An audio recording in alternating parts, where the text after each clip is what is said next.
Act 2. Scene. Double drawing room in Miss Symperson's house. There are indications that a wedding is about to take place, such as a plate of tarts and a bottle of wine on the table. Minnie enters in a wedding dress, followed by her maid, Parker, who is holding her train. Take care, Parker. That's right. There, how do I look? Beautiful, miss. Quite beautiful. Oh, Parker, am I really beautiful? Really, really beautiful, you know. Oh, miss, there's no question about it. Oh, I do so hope you and Mr. Cheviot Hill will be happy. Oh, I'm sure we shall, Parker. He has often told me that I am the tree upon which the fruit of his heart is growing, and one couldn't wish to be more than that. And he tells me that his greatest happiness is to see me happy. So it will be my duty, Parker, to devote my life, my whole life, to making myself as happy as I possibly can. Miss Symperson enters, also dressed for the occasion. So, my little lamb is ready for the sacrifice. You can go, Parker. And I am to lose my pet at last. My little Dicky bird is to be married today. Well, it is for her good. I must try and bear it. And as my dear old godmother comes into £1,000 a year by it, I hope she won't allow it to distress her too much. She must try and bear up. She mustn't fret. My dear, I will not deny that £1,000 a year is a consolidation. It's quite a fortune. I hardly know what I shall do with it. I think, dear godmother, you will spend a good deal of it on brandy, a good deal more on billiards, and a good deal more on betting. It may be so. I don't say it won't. We shall see, Minnie. We shall see. These simple pleasures would certainly tend to soothe your poor old godmother's declining years. And my darling has not done badly either, has she? No, dear godmother. Only fancy. Cheviot has £2,000 a year from his shares in the Royal Indestructible Bank. And don't spend 200. By the by, I'm sorry that my little bird has not contrived to induce him to settle anything on her. That, I think, was remiss in my tomtit. Dear godmother, Cheviot is the very soul of honour. He's a fine, noble, manly, spirited fellow. But if he has a fault, it is that he is very, very stingy. He would rather lose his heart's blood than part with a shilling unnecessarily. He's a noble fellow, but he's like that. Still, I can't help feeling that if my Robin had worked him judiciously... Godmother dear, Cheviot is an all but perfect character, the very type of knightly chivalry.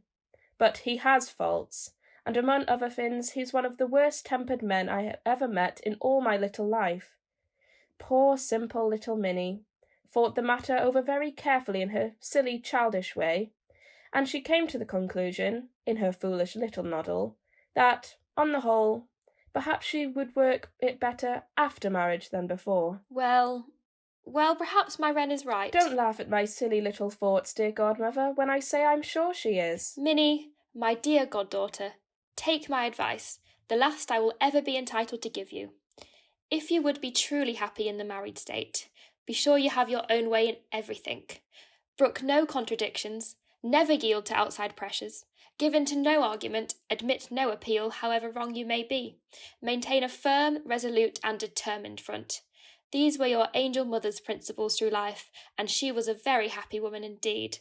I neglected those principles, and while she lived, I was a miserable wretch. Godmother dear, I have thought over the matter very carefully in my little baby noddle, and I have come to the conclusion, don't laugh at me, dear godmother, that it is my duty, to fall in with Cheviot's views in everything before marriage, and Cheviot's duty to fall into my views in everything after marriage.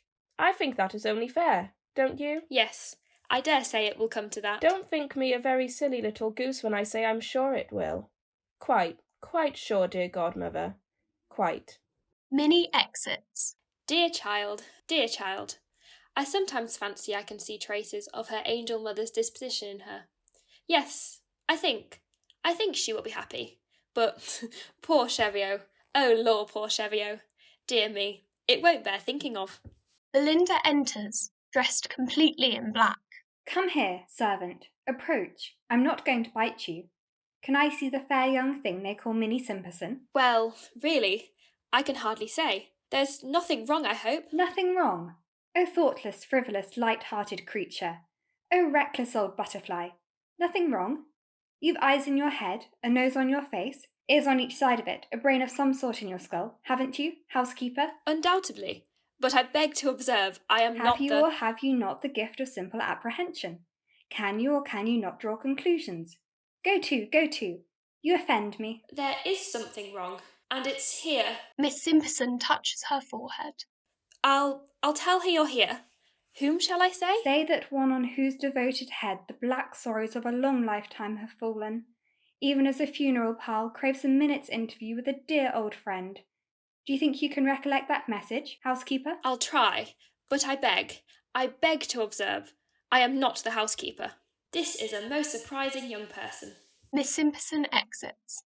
At last I'm in my darling's home, the home of the bright, blithe, carolling thing that lit, as with a ray of heaven's sunlight, the murky gloom of my miserable school days. But what do I see? Tarts? Ginger wine? There are rejoicings of some kind afoot. Alas, I am out of place here. What have I in common with tarts? Oh, I am ill attuned to scenes of revelry. Belinda picks up a tart from the table and begins to eat it. Minnie enters. Belinda! Minnie! Belinda and Minnie embrace. They are dear friends. My own long-lost lamb.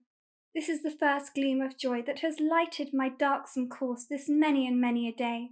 And, in spite of the change that time and misery have brought upon me, you knew me at once. Belinda continues to eat the tart. Oh, I felt sure it was you, from the message. How wondrously fair you have grown. And this dress, why, it is surely a bridal dress. Those tarts, that wine. Surely this is not your wedding day? Yes, dear. I shall be married in half an hour. Oh, strange chance. Oh, unheard of coincidence. Married?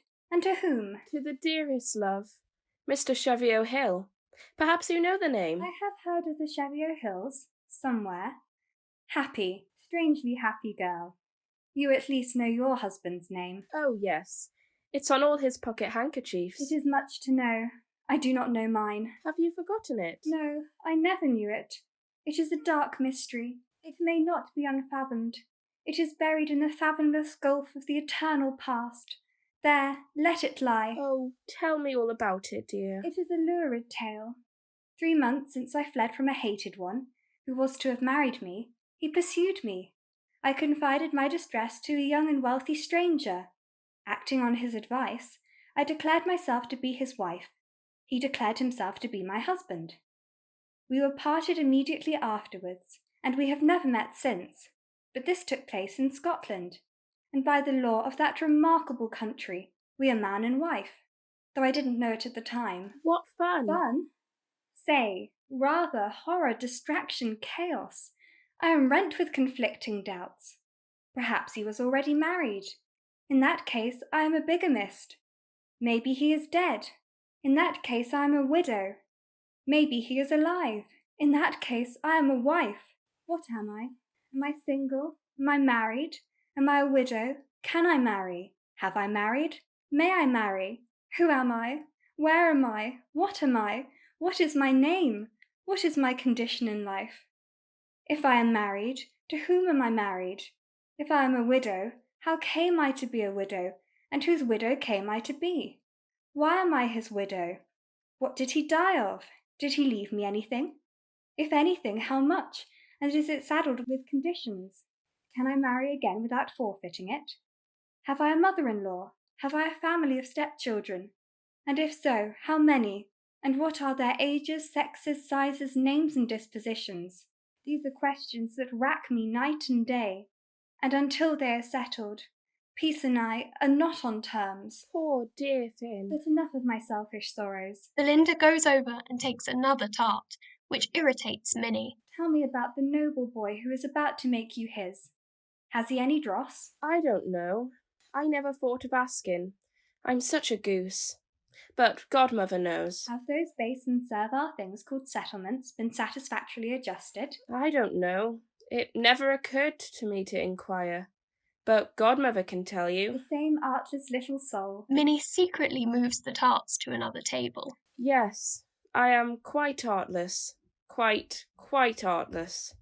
But now that you are here, you will stay and see me married. I would willingly be a witness to my darling's joy, but this attire is, perhaps, scarcely in harmony with a scene of revelry. Well, dear, you're not a cheerful object, and that's the truth. And yet these charnel house rags may serve to remind the thoughtless banqueters that they are but mortal. I don't think it will be necessary to do that, dear. Godmother's sherry will make that quite clear to them. Then I will hie me home and array me in garments of less sombre hue. I think it would be better, dear. Those are the very things for a funeral, but this is a wedding. I see very little difference between them. But it shall be as you wish, though I have worn nothing but black since my miserable marriage. There is breakfast, I suppose? Yes, at dear Cheviot's house. That is well. I shall return in time for it. Thank heaven I can still eat. Belinda takes another tart and exits, followed by Minnie. Cheviot enters and is dressed for the wedding. Here I am at last, quite flurried and hot after the usual row with the cabman, just when I wanted to be particularly calm and self-contained. I got the best of it, though. Dear me, this is a great day for me. A great day. Where's Minnie, I wonder? Arraying herself for the sacrifice, no doubt. Phew, it's a very nervous occasion. I wonder if I'm taking a prudent step. Marriage is a very risky thing. It's like chancery. Once you're in it, you can't get out of it. And the costs are enormous. There you are, fixed. 50 years hence, if we're both alive, there we shall be fixed. That's the devil of it. It's unreasonably long time to be responsible for another person's expenses. I don't see the use in making it as long as that. It seems greedy to take up half a century of another person's attention. Besides, one never knows. One might come across somebody else one likes better. That uncommonly nice girl I met in Scotland, for instance. No. I shall be true to my Minnie. Quite true.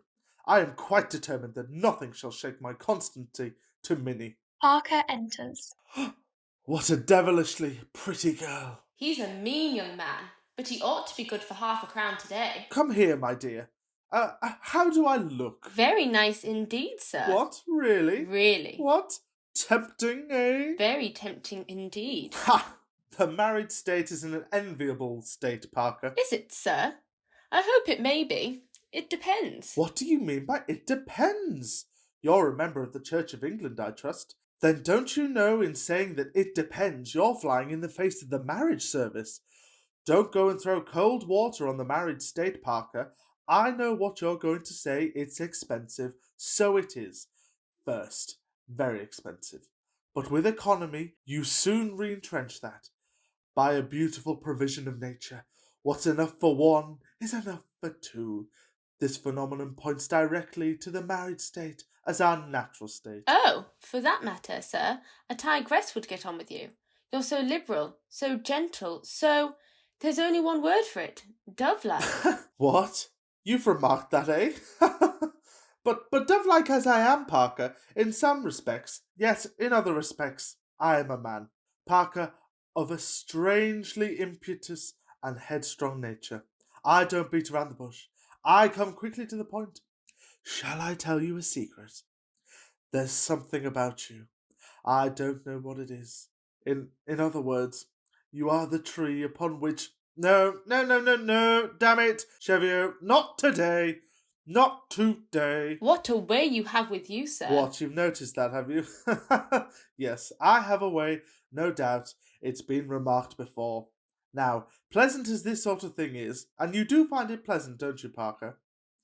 Yes, you find it pleasant. Pleasant as it is decidedly wrong. It is decidedly wrong in a married man. It is decidedly wrong in a married man.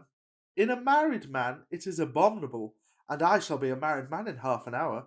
So, Parker, it will become increasingly necessary to conquer this tendency, to struggle with it, to subdue it in half an hour. Not that there's any real harm in putting your arm around the waist of a girl. Highly respectable people do it when they waltz. Yes, sir, but then a band's playing. True, and when a band's playing, it doesn't matter. But when a band is not playing, why, it's dangerous, you see. You begin with this, and then you go from this thing to another, getting more and more affectionate. Not that there's any real harm in kissing either, for you see mothers and fathers, who ought to set a good example, kissing their children every day. Law, sir, kissing's nothing.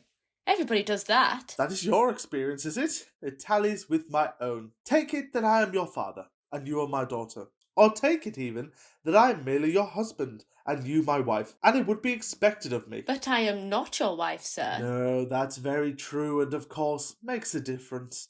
That's why I must subdue this tendency. I must struggle with it. I must conquer it. In half an hour.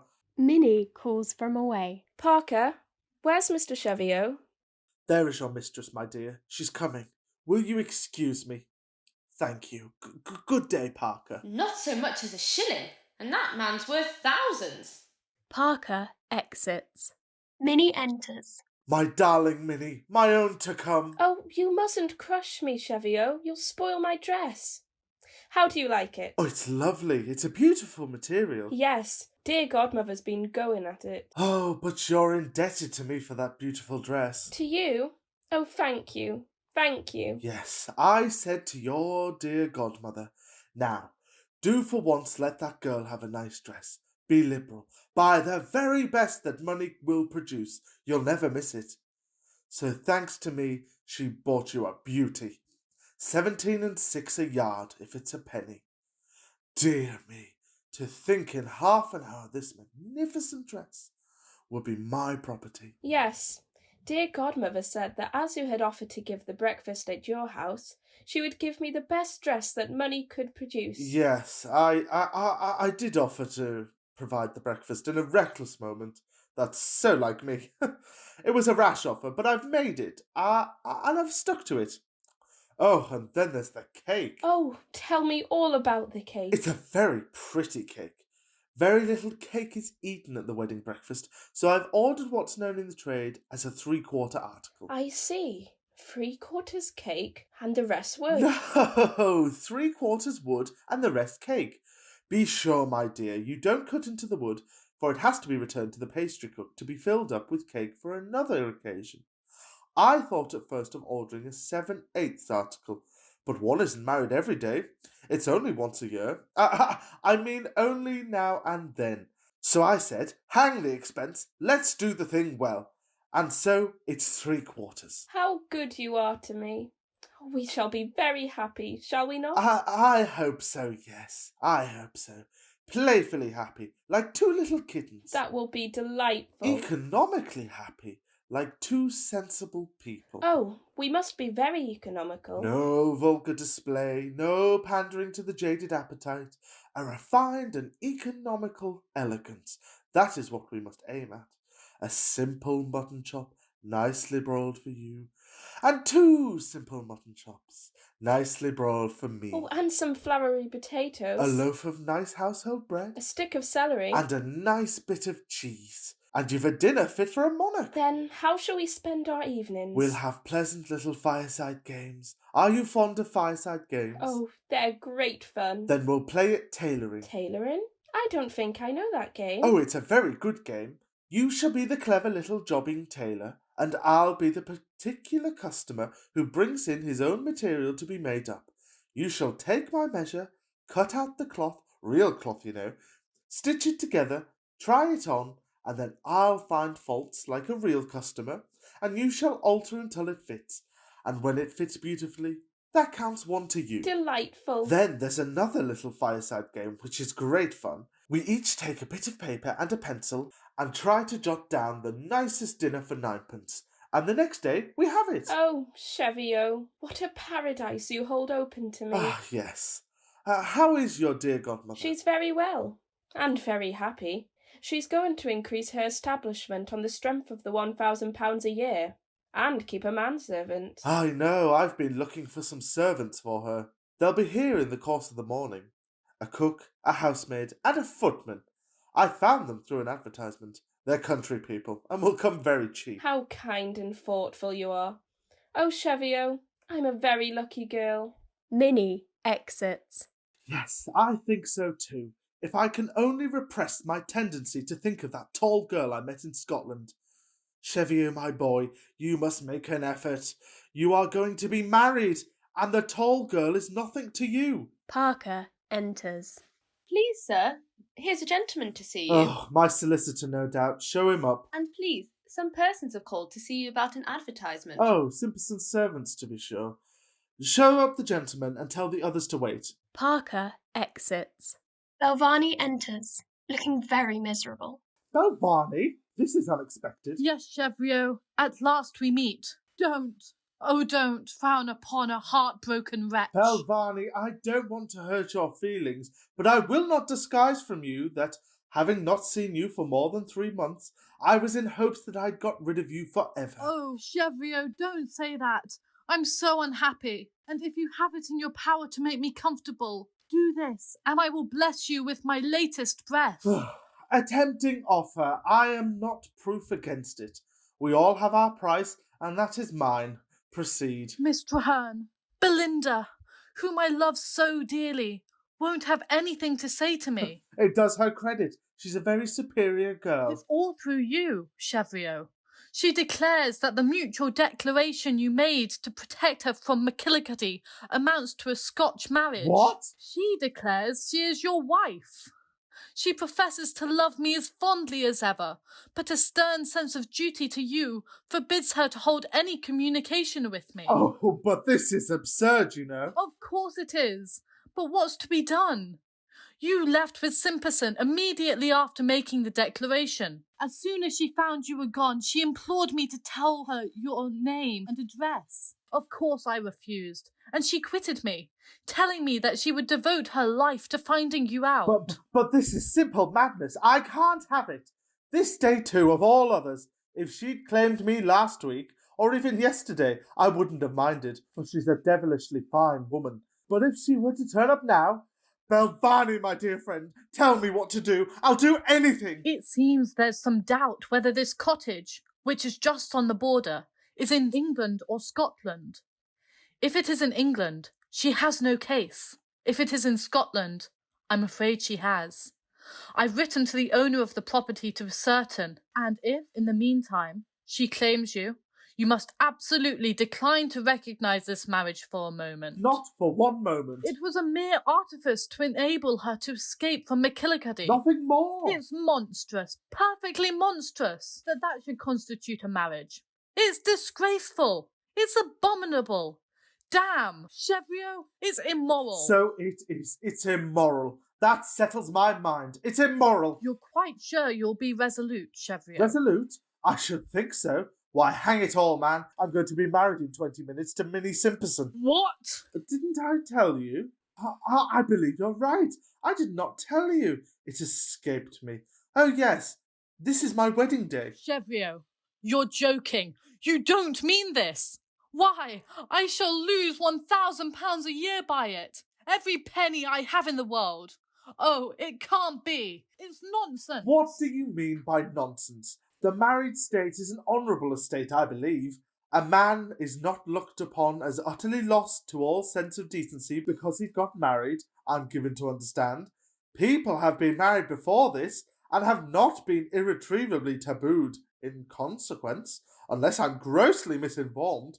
Then what the dickens do you mean by saying nonsense when I tell you that I'm going to be married? Cheviot, be careful how you take this step.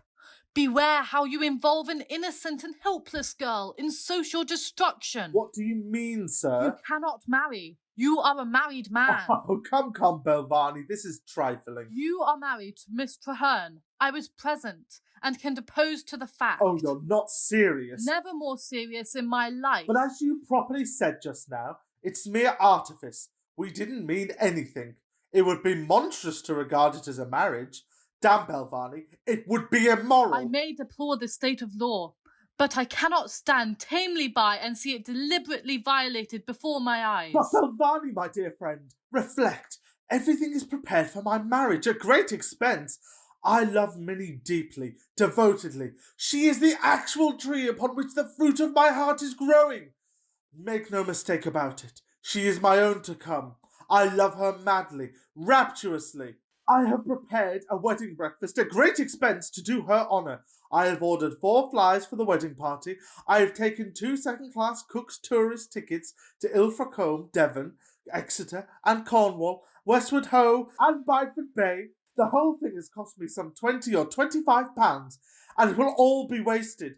Utterly wasted if you interfere. Oh, Belvawney, dear Belvawney, let the recollection of our long and dear friendship operate to prevent you from shipwrecking my future life. Oh, Belvawney, please! I have a duty to do. I must do it. But reflect, dear Belvawney, if I am married to Miss Treherne, you lose your income as much as if I were married to Minnie Symperson. No doubt, if you could prove your marriage to Miss Treherne. But you can't. Oh, those eyes. You don't know where she is. Those eyes! The cottage has been pulled down, and the cottagers have emigrated to Patagonia. Oh, those eyes! I'm the only witness left. I can prove your marriage if I like, but you can't. Ha ha ha ha ha ha! It is most painful and unfortunate situation for you. And believe me, dear Cheviot, you have my deepest and most respectful sympathy. Oh, Belvawney! Belvawney exits. Oh, this is appalling, simply appalling. The cup of happiness dashed from my lips just as I was about to drink a lifelong draught.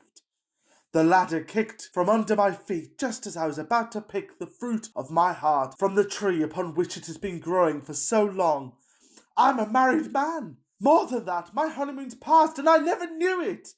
Stop a moment, though. The bride can't be found. The cottage is pulled down and the cottagers have emigrated. What proof is there that such a marriage ever took place? There's only Belvawney, and Belvawney isn't proof. Corroborated by the 3 cottagers, his word might be worth something. Uncorroborated, it's worthless. I'll risk it.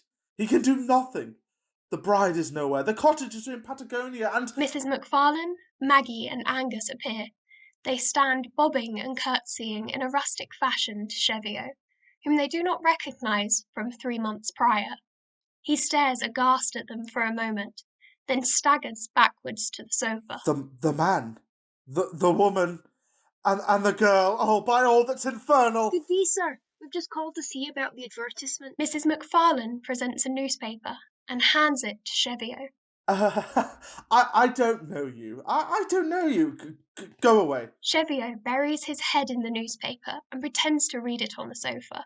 Ah, sir, you said that we were to ca ye this day at 11 o'clock, and say we've come all the way from Dumfries to see you. I tell you, I don't know.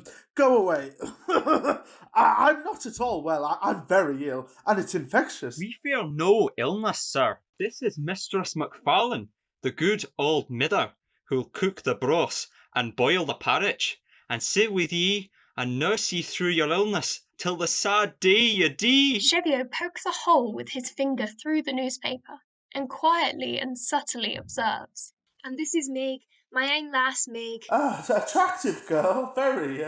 I remember her perfectly. And this is Angus Macalister, who's going to marry her, and he'll be more than a son to me. Oh, mither, dinna say it, for ye bring the teardrop to my ye, and it's no canny for a strong man to be blithering and sewing like a poor weak lassie. Maggie walks over to Cheviot and peeks through the hole he has made in the newspaper. Oh, mother!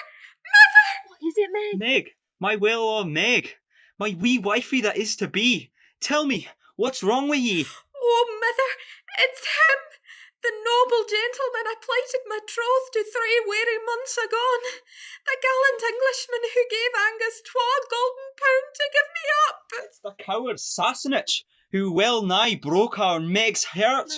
My lass, dinna greet. Maybe he'll marry you yet. Oh, here's another. Does anybody else want to marry me? Don't be shy. You, madam, you're a fine woman. Perhaps you'd like to try your luck. Ah, sir, I dinna ken your name, but your bonny face has lived in my twine, sleeping and waking 3 weary months. Oh, sir, you shouldn't have deceived a trusting, simple lowland lassie. 'Twas na well done. 'Twas na well done. My good girl, what do you wish me to do? I remember you now perfectly. I did admire you very much. In fact, I still do. You're a very charming girl. Let us talk this over, calmly and quietly. Maggie begins to walk away. No, you needn't go. You can stop there if you like. There, my dear, don't fret.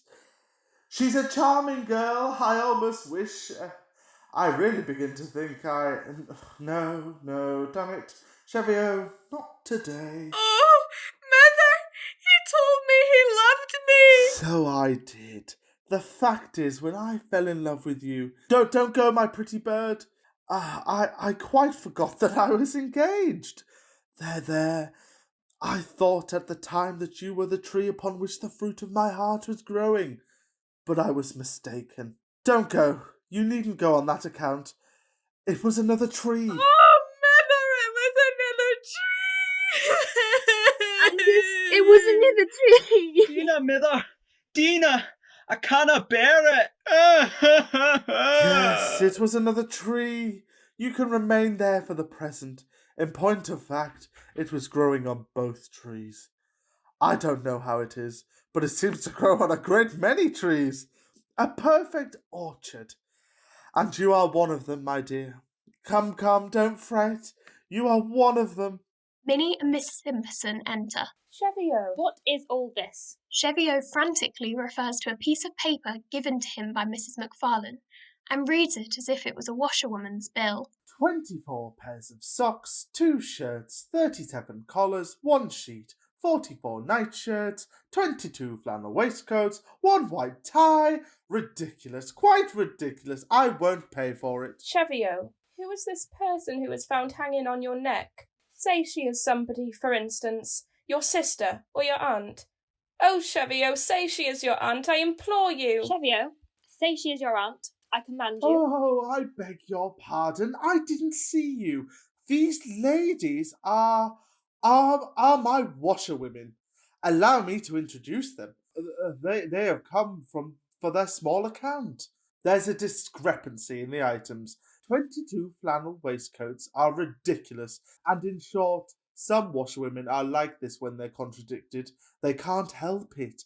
It's something in the suds. It undermines their constitution. Cheviot, I should like to believe you, but it seems scarcely credible. Oh, man, he's not telling you truly. I'm the poor lowland lassie that he stole the heart out of 3 months ago and promised to marry, and I love him sae well, and now he's married to another. Nothing of the kind. You are mistaken, and so is your mother. He is not yet married to another. Why, ma'am, it took place before my very own een, before I saw a beautiful lady 3 months since. Oh, Cheviot, say that this is not true. Say that the beautiful lady was somebody, for instance, your aunt. Oh, say she was your aunt, I implore you. Cheviot, say she was your aunt. I command you. Minnie Symperson, don't believe them. It was no marriage. I don't even know the lady's name. I never saw her before. I've never seen her since. It's ridiculous. I couldn't have married her without knowing it. It's out of the question. Cheviot, let's know exactly where we are. I don't care much whom you marry, so that you marry someone. That's enough for me. But please be explicit, for this is business, and mustn't be trifled with. Tell me all about it. I cannot. I can. Belvawney has entered. Belvawney? Oh, God. I was present when Cheviot and a certain lady declared themselves to be man and wife. This took place in a cottage on the border, in the presence of these worthy people. That's enough for me. It's a Scotch marriage. Minnie, my child, we must find you someone else. Cheviot's married. Belvawney, I am sorry to say, I deprive you of your income. I beg your pardon. Not yet. Why not? In the first place, it's not certain whether the cottage was in England or in Scotland. In the second place, the bride cannot be found. But she shall be found. What is her name? That I decline to state. But you shall be made to state. I insist upon knowing the young lady's name. Belinda enters in a more light and cheerful dress than before. Belinda Treherne. Minnie, my own old friend. Did she? My husband. My wife. It cannot be. Oh, no, Cheviot. Belinda throws herself into Cheviot's arms. Belvawney staggers backwards. Minnie faints into Miss Symperson's arms, and Maggie cries onto Angus's shoulder. End of Act 2.